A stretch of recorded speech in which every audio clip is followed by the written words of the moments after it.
We all have within us what Puja Swamiji calls our inner GPS, right? The cars have a GPS, or you've got your, Google Maps on the phone, the GPS. You want to know the direction, where to go, plug in your destination, and it'll tell you, turn right, turn left.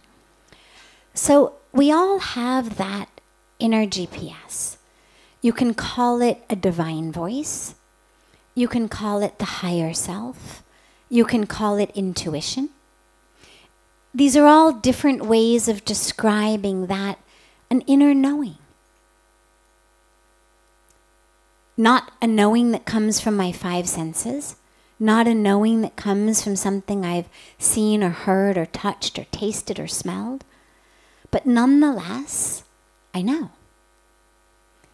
We all during our life have had experiences of inner knowing. Some of us have listened to those experiences and been very happy we did.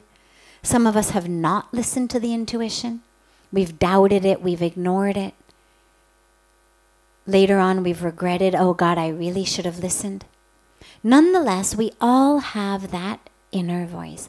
Now what Anuradhaji has asked is, how do we distinguish that inner voice from all of the other voices that are also inner voices? One being, in the hypothetical example I gave, the voice that says, you're stupid, you're ugly, you're unworthy, But there's dozens of inner voices we all have. We have the voice of our fear. You're going to fail. We have the voice of our desires. Here's what I need.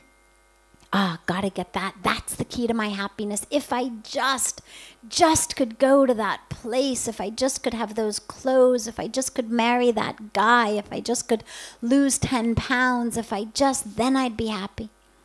Voice of our desires. We have the voice of our ego that swings the pendulum from the positive to the negative, but it's all ego. So the ego is the same one that says you are the most worthy, and the same one that says you are the least worthy. Just different faces of the same ego. We've got the voices of our parents, both the positive stuff and the negative stuff. We have the voices of our teachers. We have the voices of our society, our culture, that also tells us, here's what success is.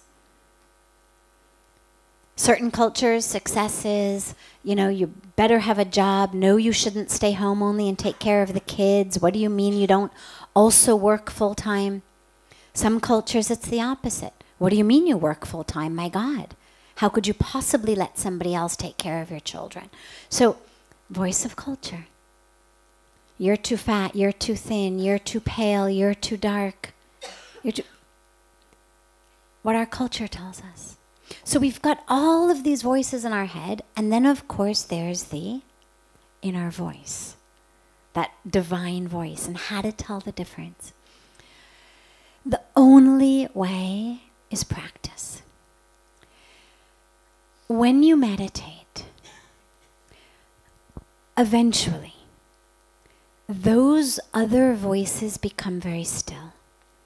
Through the meditation, through the chanting of the mantra, through all of our meditative practices, that nonsense slowly becomes quiet. The inner voice, as you meditate, becomes actually louder. A gentle louder. It's not a shouter, it's not a screamer, it's not a beater. But it becomes more obvious.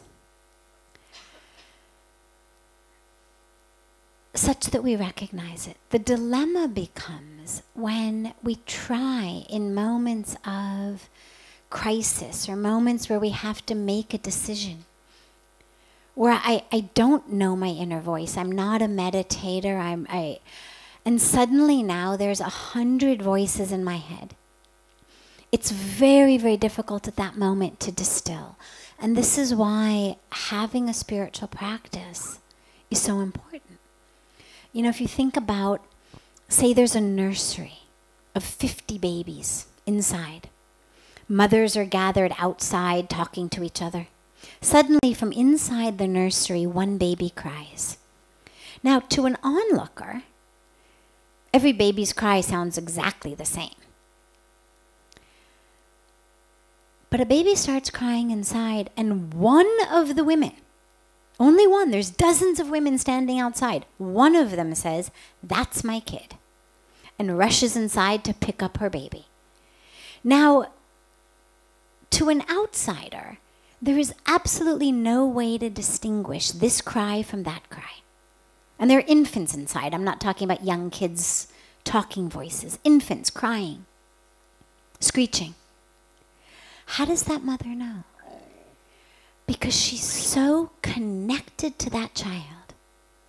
She has held that child on her breast for so long. That child lived in her body for so long. That child is her. So the voice of that child,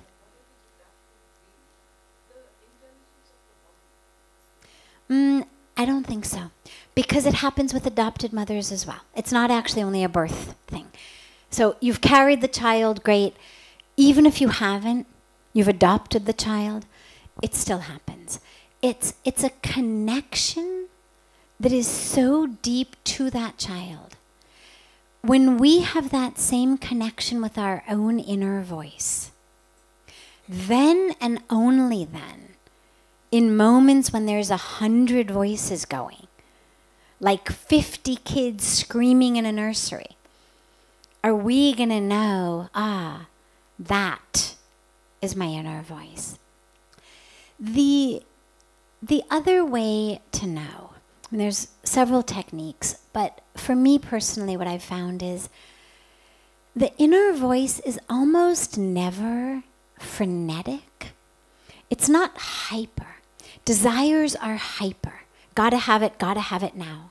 Fear is hyper. No.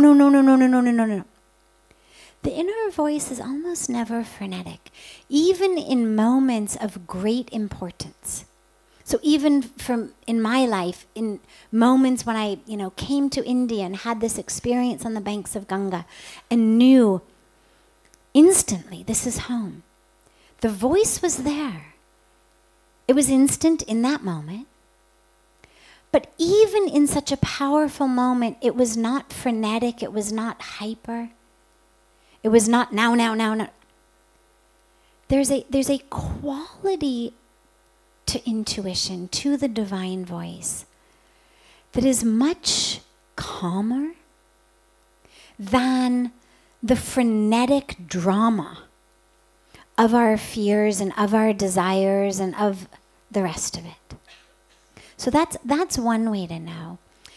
The other, for me, way to know is